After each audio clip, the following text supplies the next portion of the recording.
সুপ্রিয় দর্শক শ্রোতা, ইরান ইসরায়েল চলছে সরাসরি যুদ্ধ, চলছে পাল্টাপাল্টি হামলা। ইতিমধ্যে যুদ্ধবিরতি ভেঙে সেখানে হামলা শুরু হয়েছে ইসরায়েল আমেরিকা। ইসরায়েলের সাম্প্রতিক হামলার পর আর একানে ইরান শক্ত বার্তা দিয়েছে মুসলিম বিশ্ব।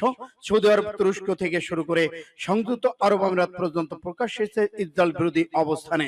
এদিকে ইসরায়েলের বিরুদ্ধে উঠে পড়ে লেগেছে চার শক্তিধর পরমাণু অস্ত্র দেশ চীন, পাকিস্তান, রাশিয়া এবং উত্তর কোরিয়া।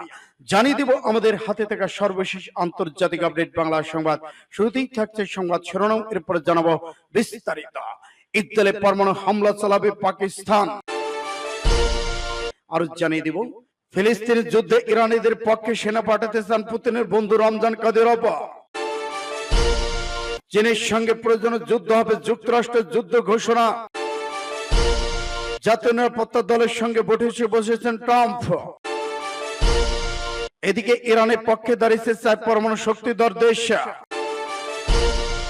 এদিকে মার্কিন ঘাঁটিতে বোমা ফেলতে অনুমতি দিল ইরান। আরো জানিয়ে দিব ইসরায়েলে 8 ক্ষেপণাস্ত্র ছুড়ল ইরান, বিদ্যুৎ সরবরাহ বন্ধ। এবং সর্বশেষে জানিয়ে দিব ইরানকে পারমাণবিক অস্ত্র দিচ্ছে 4 দেশ। এতক্ষণ শুনছিলেন সংবাদ শিরোনাম, এখন বিস্তারিত। তবে অনুরোধ থাকবে এই ভিডিওটিতে একটি লাইক দিন এবং কমেন্ট করে জানিয়ে দিন আপনি কোন জেলা থেকে বা কোথা থেকে আমাদের সাথে যুক্ত রয়েছেন। ইরান ইসরায়েল যুদ্ধের আপডেট বাংলা সংবাদ হাতে পেতে চ্যানেলটি সাবস্ক্রাইব করুন, আমাদের সঙ্গেই থাকুন। ধন্যবাদ। ইসরায়েলে পরমাণু হামলা চালাবে পাকিস্তান। মধ্যপ্রাচ্য উত্তপ্ত যুদ্ধ পরিস্থিতির মধ্যে ইরানের বিপরীতে ইসরায়েলের সম্ভাব্য পারমাণবিক হামলার জবাবে পাকিস্তান ইসরায়েল পারমাণবিক হামলা চালাবে এমন হুমকি দিয়েছেন ইরানের শীর্ষ এক সেনা কর্মকর্তা। তবে পাকিস্তান সরকারের পক্ষ থেকে এই বিষয়ে এখনো কোনো মন্তব্য পাওয়া যায়নি। ইরানের ইসলামী রেভলিউশনারি গার্ড কর্পস আরজিসি এর জ্যেষ্ঠ কর্মকর্তা জাতীয় নিরাপত্তা পরিষদের সদস্য জেনারেল মোহসেন রেজাই এক সাক্ষাৎকারে বলেন, ইসরায়েল যদি ইরানে পারমাণবিক বোমা হামলা করে তাহলে পাকিস্তান ইসরায়েলে পারমাণবিক হামলা চালাবে বলে আমাদের নিশ্চিত করেছেন। তিনি বলেছেন, পাকিস্তান ইরানের পাশে দাঁড়ানোর প্রতিশ্রুতি দিয়েছেন এবং মুসলিম বিশ্বকে ইসরায়েলের বিরুদ্ধে ঐক্যবদ্ধ হওয়ার আহ্বান জানিয়েছেন। ইরান ইসরায়েল হামলা পাল্টা হামলা এরই মধ্যে মধ্যপ্রাচ্যের যুদ্ধ পরিস্থিতি চরমে উঠেছে। গত শুক্রবার ইসরায়েল ইরানের সামরিক পারমাণবিক স্থাপনায় ব্যাপক হামলা শুরু করে। এতে অন্তত 224 জন ইরানি নিহত হয়েছেন বলে দাবি তেহরানের। নিহতদের মধ্যে শীর্ষ সেনা কর্মকর্তা, পরমাণু বিজ্ঞানীরা রয়েছেন। এর প্রতিশোধ হিসেবে ইসরায়েল পাল্টা ক্ষেপণাস্ত্র হামলা চালায় ইরান। সোমবার সকালে ইরান বড় পরিসরের ড্রোন ও ক্ষেপণাস্ত্র হামলা চলেছে। এতে তেল আবিব সহ বিভিন্ন শহরে বিমান হামলায় সাইরেন বেজে ওঠে। ইসরায়েল দূরের সেবা সংস্থা জরুরিতে এসব হামলায় ইসরায়েল নিহতের সংখ্যা বেড়েছে, বহু লোক আহত হয়েছেন।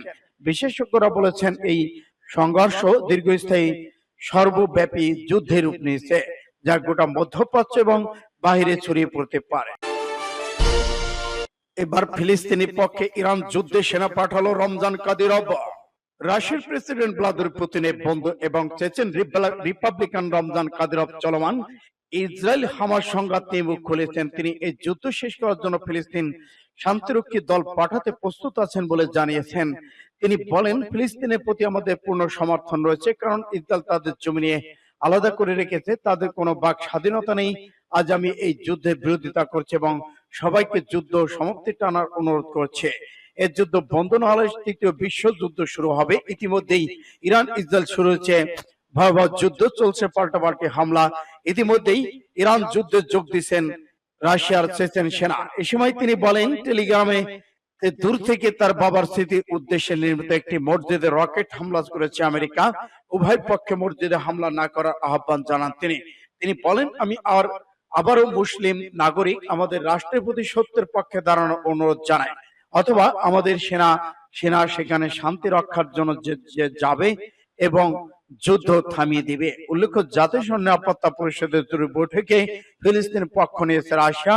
মস্কোর কারণে হামাসের বিরুদ্ধে কোনো নিন্দা প্রস্তাব পাশ করতে পারেনি সংস্থাটি। উত্তর কোরিয়ার নতুন ক্ষেপণাস্ত্র, ইরানের শক্তি, ইসরায়েলের আতঙ্ক। উত্তর কোরিয়ার সঙ্গে ইরানের সখ্যতা প্রায় 4 দশকের। সেই সখ্যতার জেরে দেশ দুটি 2002 সালে তৎকালীন মার্কিন প্রেসিডেন্ট জর্জ বুশ রেখেছিলেন এক্সচেঞ্জ অফ ইভিল তথা শয়তানের অক্ষর শক্তির তালিকায়। এরপর হোয়াইট হাউসের যারা সক্ষমতায় এসেছিলেন তারা বিভিন্ন অজুহাতে এই ভিন্ন মতাবলম্বী রাষ্ট্র দুটির উপর চাপিয়েছিলেন বিভিন্ন রকমের অবরোধ। তবে কোনো অবরোধই দেশ দুটিকে পরাস্ত করতে পারেনি, বরং সামরিক দিক থেকে তারা হয়েছে আরো বেশি শক্তিশালী। সম্প্রতি উত্তর কোরিয়ার ক্ষমতাসীন কমিউনিস্ট পার্টির ৭৫তম প্রতিষ্ঠা বার্ষিকীতে দেশটির ব্যাপক আকারে সামরিক কুচকাওয়াজের আয়োজন করে। সেই কুচকাওয়াজে প্রদর্শন করা হয় ওয়াংসং ১৫ ব্যালিস্টিক ক্ষেপণাস্ত্র। দুই পাশে ১১ চাকা বিশিষ্ট গাড়িতে বয়ে আনা সেই ক্ষেপণাস্ত্রকে আন্তর্জাতিক গণমাধ্যম উল্লেখ করা হয় দানব হিসেবে। সমরবিদরা এই কৌশলগত অস্ত্রটিকে দেখে বৈশ্বিক হুমকি হিসেবে।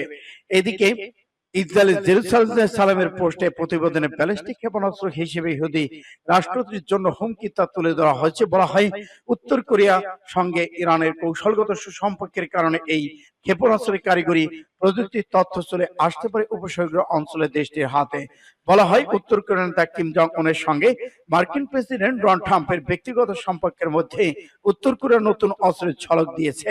এর মানে এই অস্ত্র দিয়ে ইরান সরকার ইসরায়েলকে হুমকি দিতে পারে, এমনটি অতীতে ঘটেছিল। মার্কিন সামরিক ম্যাগাজিন দ্য ইন্টারন্যাশনাল এভারেস্ট উত্তর কোরিয়া বিশেষজ্ঞ হ্যারিস উত্তর কোরিয়ার নতুন আন্তঃমহাদেশীয় ব্যালিস্টিক ক্ষেপণাস্ত্র ২০১৭ পরীক্ষিত ওয়াংসং ক্ষেপণাস্ত্র সংস্কার করতে পারে। এবার চীনের সঙ্গে যুক্তরাষ্ট্রের যুদ্ধ ঘোষণা। যুক্তরাষ্ট্রের বিরুদ্ধে যে কোনো ধরনের যুদ্ধের জন্য প্রস্তুতির কথা জানিয়েছে চীন এবং হুঁশিয়ারি দিয়েছেন এর জবাবে চীনের সঙ্গে প্রয়োজনীয় যুদ্ধ যেতে যুক্তরাষ্ট্র প্রস্তুত বলে ঘোষণা দিয়েছে পেন্টাগন। এদিকে মার্কিন প্রেসিডেন্ট ডোনাল্ড ট্রাম্প সম্প্রতি চীনের সব পণ্যের উপর নতুন করে শুল্ক আরোপ করেছেন। এর ফলে জবাবে বেজিং ওয়াশিংটন কৃষিপণ্য আমদানির পর ১০ থেকে ১৫% শুল্ক ধার্য করেছে। ইতিমধ্যেই বড় ধরনের উত্তেজনা দেখা দিয়েছে চীনের সঙ্গে। একাধিক বিবৃতিতে যুক্তরাষ্ট্রের চীনের দূতাবাস বলছে যদি ওয়াশিংটন যুদ্ধ চায় তা বাণিজ্য যুদ্ধ হোক, শুল্ক হোক কিংবা অন্যান্য যে কোনো যুদ্ধ হোক, শেষ পর্যন্ত লড়তে প্রস্তুত রয়েছে বেইজিং।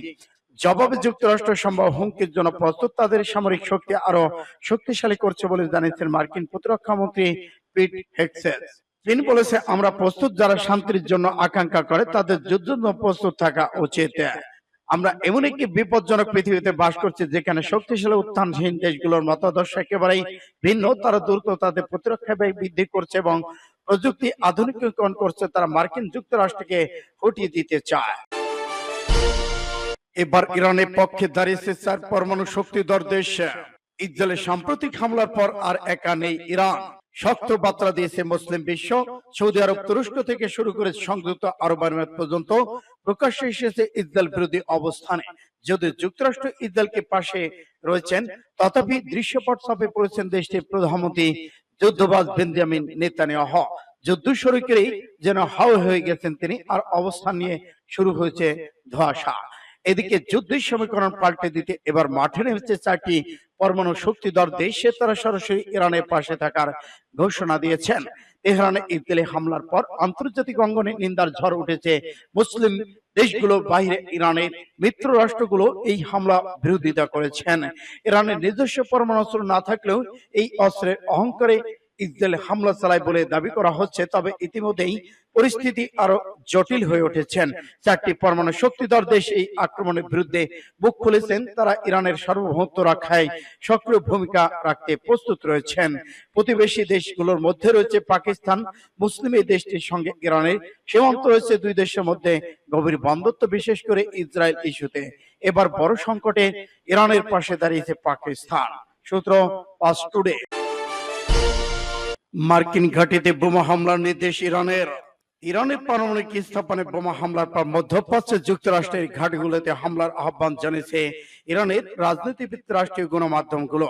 এক প্রতিবেদনে এ তথ্য উঠে এসেছে কাতার ভিত্তিক সংবাদ মাধ্যম আল জাজিরা। ইরানের রাষ্ট্রীয় টেলিভিশন চ্যানেলটি মধ্যপ্রাচ্যে অবস্থিত কয়েকটি মার্কিন সামরিক ঘাঁটির একটি মানচিত্র প্রকাশ করেছেন, যেগুলো ইরানি ক্ষেপণাস্ত্র আওতায় রয়েছে। এর মধ্যে সৌদি আরব, কাতার, কুয়েতে, বাহরাইন, ইরাকে অবস্থিত মার্কিন ঘাঁটিগুলো রয়েছে। এগুলোতে হামলা চালানোর আহ্বান জানানো হয়েছে। চ্যানেল 3 এর উপস্থাপক মেহদি জানান, এটা এখন আগের চেয়ে স্পষ্ট কেবল ইরানের জাতির জন্য নয়, বরং অঞ্চলের সব জনগণের জন্য। সব মার্কিন নাগরিক, সামরিক কর্মীরা এখন বৈধ লক্ষ্যবস্তু। আমরা আলোচনা করেছিলাম কূটনৈতিক পথে এগোনোর জন্য আপনাদের সেনাদের রক্ত ঝরিয়েছেন। ওভাল অফিসে মার্কিন প্রেসিডেন্ট ওয়াশিংটন 50,000 মার্কিন সৈন্যের কফিন গ্রহণ করার সিদ্ধান্ত নিয়েছে। সূত্র ইন্ডিয়া টুডে। ইসরায়েলে 8 ক্ষেপণাস্ত্র ছুড়ল ইরান, বিদ্যুৎ সরবরাহ বন্ধ।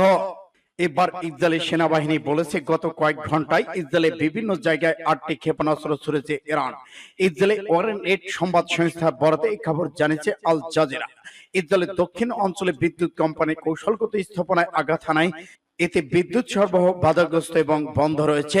টাইমস অফ ইসরায়েলের খবরে বলছে দক্ষিণ অঞ্চলে বেশ কয়েকটি শহরে বিদ্যুৎ সরবরাহ যোগাযোগ গোলযোগ দেখা দিয়েছে। ইসরায়েল ইলেকট্রনিক কর্পোরেশন বলছে বিদ্যুৎ ব্যবস্থা স্বাভাবিক করার কাজ চলমান রয়েছে। অবকাঠামোর ঝুঁকিপূর্ণ সন্ধান সরিয়ে নেওয়া হচ্ছে, নিরাপত্তা বাহিনী সেখানেও কাজ করছে। বিবিসির খবরে বলা হয়েছে ইরানের হামলার সময় প্রায় 35 মিনিট ধরে ইসরায়েল দক্ষিণ অঞ্চলে সাইরেন বেজেছে। সম্প্রচার মাধ্যম চ্যানেল 30 খবর বলেছে 13 জুন হামলা শুরুর পর থেকে আজ লম্বা আকারে হামলা চলেছে ইরান। সূত্র ইত্তেফাক AM। ইরানকে পারমাণবিক অস্ত্র সরবরাহ প্রস্তুত একাধিক দেশ জানালো রাশিয়া। রাশিয়ার জ্যেষ্ঠ কর্মকর্তা দিমিত্র মেদভেদেভ দাবি করেছেন কয়েকটি দেশ সরাসরি ইরানকে পারমাণবিক অস্ত্র সরবরাহ কাজ প্রস্তুত রয়েছে। ইরানের পারমাণবিক স্থাপনায় মার্কিন বিমান হামলার পর এমন দাবি করলেন তিনি। শনিবার ইরানের 3টি পারমাণবিক স্থাপনা ফার্দো, নাতানজ এবং ইস্পাহানে বোমা হামলা চালায় মার্কিন যুদ্ধ বিমান। তুরস্কের সংবাদ মাধ্যম টিআরটি গ্লোবাল এই খবর জানিয়েছে।